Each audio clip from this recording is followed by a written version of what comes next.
ദൈവനാമത്തിന് മഹത്വം ഉണ്ടാകുമാറാകട്ടെ. 2026 വരവേറ്റിരിക്കുന്ന എൻ്റെ പ്രിയ മിത്രങ്ങൾക്ക് കർത്താവായ യേശുക്രിസ്തുവിൻ്റെ ധന്യനാമത്തിൽ സ്നേഹവന്ദനങ്ങൾ. ഞാൻ കുര്യൻ എം ചാക്കോ. ഇന്ന് 2026 ആദ്യ ശനിയാഴ്ച. ഒരു വർഷം കൂടി നാം ജീവിച്ചിരുന്നു. പ്രപഞ്ചത്തിനും നമുക്കും ഒരു വയസ്സ് കൂടി. സ്വാഭാവികമെന്നവണ്ണം നമ്മളൊന്ന് പുറകോട്ട്, അതായത് 2025 തിരിഞ്ഞു നോക്കി പോകുന്നത് നല്ലതാണ്. ബാങ്കുകാരും ബിസിനസ്സുകാരുമൊക്കെ അങ്ങനെ ചെയ്യുന്നു. സ്റ്റോക്ക് എടുക്കുവാൻ, ലാഭനഷ്ട കണക്കെടുക്കുവാൻ, ജയപരാജയങ്ങളുടെ കാരണം കണ്ടെത്തുവാൻ, പുതിയ വർഷത്തിൽ പുത്തൻ തന്ത്രങ്ങൾ ആവിഷ്കരിക്കാൻ, പുതിയ ടാർഗറ്റുകൾ നിശ്ചയിക്കാൻ, പുതിയ തീരുമാനങ്ങൾ എടുക്കുവാൻ ഒക്കെ തിരിഞ്ഞു നോട്ടം ആവശ്യമാണ്. 2025 ദിനങ്ങളിലൂടെ ഒരോട്ടപ്രദർശനം നടത്തുന്നത് നമുക്കും നന്നായിരിക്കും. എന്തെല്ലാം സംഭവങ്ങളാണ് 2025 നമുക്ക് സമ്മാനിച്ചത്. ഈ പുതുവർഷാരംഭത്തിൽ തിരിഞ്ഞു നോക്കുമ്പോഴാണ് 2024 തിരിഞ്ഞു നോക്കി പഠനങ്ങൾ നടത്തിയ പലരും ഇന്ന് ജീവിച്ചിരിക്കുന്നില്ല എന്ന് അറിയുന്നത്. അതേപോലെ 2026 പിച്ചവെച്ച് തുടങ്ങിയ ചിലരും ഈ ദിവസങ്ങളിൽ ഓർമ്മയായിട്ടുണ്ട്. പലരും കട്ടിലിലും കാട്ടിലും കടലിലും തിരകളിലുമായി മരിച്ച് മാറ്റപ്പെട്ടു. ചിലപ്പോഴൊക്കെ മരണം നമ്മെയും തൊട്ടുരുമ്മി കടന്നുപോയിട്ടില്ലേ?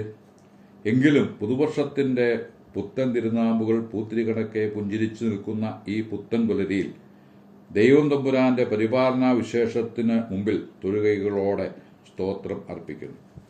ഇപ്പോഴും നമുക്ക് നിശ്ചയമില്ലാത്ത ഒന്നുണ്ട്. 2026 പൊൻകതിരുകളായി എത്തുന്ന പൊൻവെളിച്ചം 365 ദിവസം കൂടി കാണുവാൻ നാം മിഴികൾ തുറക്കുമോ എന്ന ഒരു നിശ്ചയവുമില്ല. ആദിയുള്ള എന്തിനും അന്ത്യവുമുണ്ട് എന്ന ചിന്ത നമുക്ക് ഉള്ളത് നന്മയെ ചെയ്യൂ. ഇനി നമ്മുടെ ലാഭനഷ്ട കണക്കെടുക്കുക. ഭൗതികമായ ജീവിത വ്യാപാരങ്ങളുടെ കണക്ക് നേരത്തെ തന്നെ ഓരോരുത്തരും നിർണയിച്ചു കഴിഞ്ഞിരിക്കും. അതിൻ്റെ ലാഭത്തെ വർദ്ധിപ്പിക്കുവാനും കുറവുകൾ നികത്തുവാനും ഇപ്പോഴേ വഴികൾ കണ്ടിട്ടുണ്ടാകാം. അത് നല്ലത് തന്നെ. എന്നാൽ നമ്മൾ കേവലം ഭൗതിക യാഥാർത്ഥ്യങ്ങൾ മാത്രമല്ലല്ലോ, ആധ്യാത്മികമായ ഒരു തലവും കൂടിയുണ്ട് നമ്മുടെ ജീവിതത്തിന്. ദൈവാനുരൂപമായി സൃഷ്ടിക്കപ്പെട്ട പുതുമനുഷ്യന്റെ സ്വഭാവ ഗുണങ്ങളോട് കൂടിയവർ എന്നു സാരം. നമ്മളോട് ഇടപഴകുന്നവരോട് ദൈവസ്നേഹം വെളിപ്പെടുത്തി ഇടപെടുവാൻ കഴിഞ്ഞോ എന്നതാണ് ഇവിടെയുള്ള ഒന്നാമത്തെ ചോദ്യം. ഉവ്വ് എന്നതാണ് ഉത്തരമെങ്കിൽ കഴിഞ്ഞ വർഷം വലിയ ലാഭം തന്നെ, അല്ലെങ്കിൽ നഷ്ടം. എവിടെയാണ് നേട്ടങ്ങൾ കൈവന്നത്? എവിടെയാണ് കോട്ടങ്ങൾ വന്നുപെട്ടത്? വിനയബുദ്ധിയോടെ ആലോചിക്കണം. പല കാര്യങ്ങളിലും നമുക്ക് വീഴ്ച വന്നു പോയിരിക്കുന്നു. പലതും വേണ്ടതുപോലെ ആയില്ല എന്ന് നമുക്ക് അപ്പോൾ ബോധ്യമാവുകയും ചെയ്യും. മറ്റുള്ളവർ നമ്മോട് എങ്ങനെ പെരുമാറണമെന്ന് ആണോ നമ്മൾ ആഗ്രഹിക്കുന്നത്, അതുപോലെ അവരോട് പെരുമാറുവിൻ. നമുക്ക് അതിന് കഴിഞ്ഞിട്ടുണ്ടോ എന്ന് ഒന്ന് നമ്മെ തന്നെ വിലയിരുത്തണം. ഫലം തരാത്ത അത്യമരം നിലം പാഴാക്കാതെ ഇരിപ്പാൻ വെട്ടി തീയിലിട്ട് കളക എന്ന് ആജ്ഞാപിച്ച കൃഷിക്കാരനോട്, യജമാനനെ, ഞാൻ അതിൻ്റെ ചുവട് കിളച്ച് വളമിടുവോളം ഒരാണ്ടുകൂടി അത് നിൽക്കാൻ അനുവദിക്കണം. ഫലങ്ങൾ പിന്നെയും തരുന്നില്ല എങ്കിൽ വരുന്ന വർഷം അത് വെട്ടിക്കളഞ്ഞുകൊള്ളുക എന്ന് പറഞ്ഞ തോട്ടക്കാരൻ്റെ ആ മനോഭാവത്തോടെ ദൈവസന്നിധിയിൽ നമുക്ക് വിനയപ്പെടാം. തെറ്റുകൾ തിരുത്തുന്നതിലാണ് അടുത്ത പടി. അർദ്ധവാർഷിക പരീക്ഷയിൽ കണക്കിന് തോറ്റ വിദ്യാർത്ഥി ആ വിഷയത്തിൽ കൂടുതൽ ശ്രദ്ധ ചെലുത്തണം. വ്യാപാരത്തിൽ നഷ്ടം വന്നവർ കൂടുതൽ ശ്രദ്ധയോടെ മുമ്പോട്ട് പോകുകയും വേണം. അതുപോലെ നമുക്ക് പാളിച്ച പറ്റിയ രംഗങ്ങളിൽ കൂടുതൽ ശ്രദ്ധ ചെലുത്താൻ നാം തയ്യാറാവണം. ആവേശത്തിൽ വലിയ തീരുമാനങ്ങൾ എടുത്താൽ അവ നിറവേറ്റാൻ കഴിയാതെ നമ്മെ ലജ്ജിപ്പിക്കുന്ന ഓർമ്മകളായി അവശേഷിക്കാൻ സാധ്യതയുണ്ട്. അതിനാൽ അനുദിന ജീവിതത്തോട് ബന്ധപ്പെട്ട കാര്യങ്ങൾ ദൈവസന്നിധിയിൽ വച്ച് കൃപയിൽ ആശ്രയിച്ച് വിജയം വരിച്ച് ശീലിക്കുക. എബ്രായ ലേഖനം 4:15-16 വാക്യങ്ങൾ ഓർമ്മയിൽ വയ്ക്കണം. നമുക്കുള്ള മഹാപുരോഹിതൻ നമ്മുടെ ബലഹീനതകളിൽ സഹതാപം കാണിപ്പാൻ കഴിയാത്തവനല്ല. പാപമൊഴികെ സർവ്വത്തിനും നമുക്ക് തുല്യനായി പരീക്ഷിക്കപ്പെട്ടവൻ അത്രയേ നമുക്കുള്ളത്.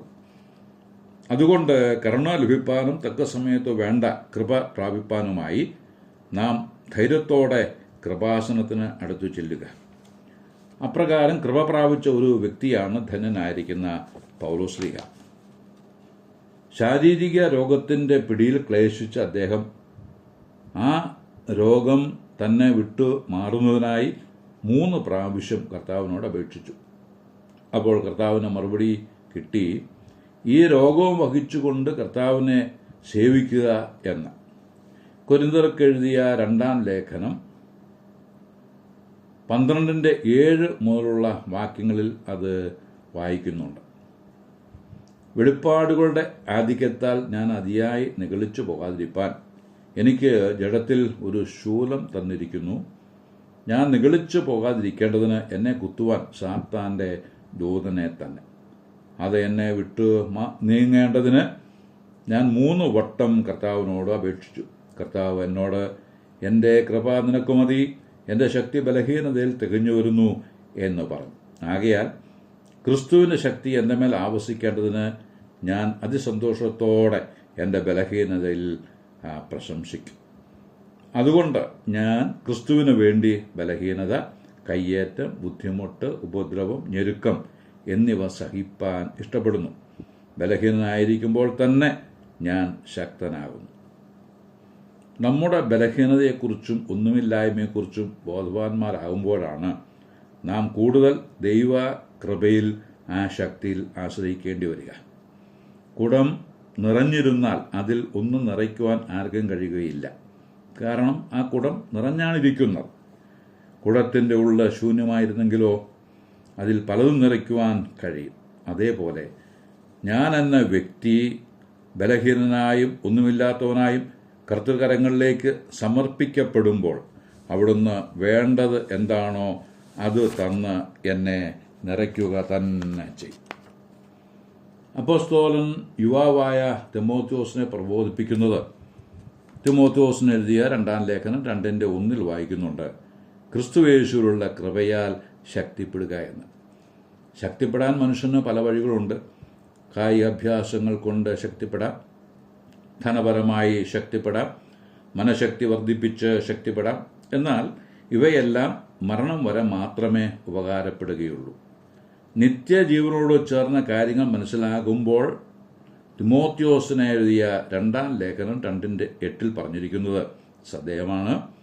ദാവീദിന്റെ സന്തതിയായി ജനിച്ച് മരിച്ചിട്ട് ഉയർത്തെഴുന്നേറ്റിരിക്കുന്ന യേശു ക്രിസ്തുവിനെ ഓർത്തുകൊള്ളുക. ജനനം പോലെ മരണവും സത്യമാണ്, അതുപോലെ തന്നെയാണ് ഉയർപ്പും.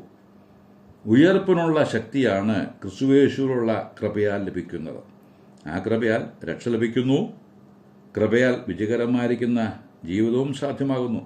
ഒടുവിൽ സ്തഫാനോസിൻ്റെ മരണസമയത്ത് തന്നെ സ്വീകരിപ്പാൻ എന്ന നിലയിൽ എഴുന്നേറ്റ് നിൽക്കുന്ന യേശു കർത്താവിനെയാണ് കാണുന്നത്.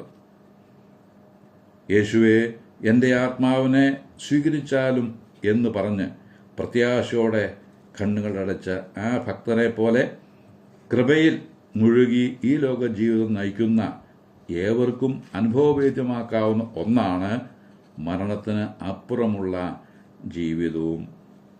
ആ ജീവിതത്തിൻ്റെ വാതിലായിരിക്കുന്ന കർത്താവായ യേശുക്രിസ്തുവിലൂടെ നിത്യജീവനിലേക്ക് പ്രവേശിച്ചവരെ ഓർത്ത് സ്തോത്രം ചെയ്യും. അതിന് ഭാഗ്യം സിദ്ധിച്ചിട്ടില്ലാത്തവർക്ക് ഈ പുതുവത്സരത്തിൽ അതിനുള്ള കൃപ സർവശക്തൻ ചൊരിയട്ടെ എന്ന് ആശംസിച്ച് വാക്കുകൾക്ക് പൂർണ്ണവിരാമം കുറിക്കുന്നു. ദൈവനാമം മഹത്വപ്പെടുമാറാകട്ടെ.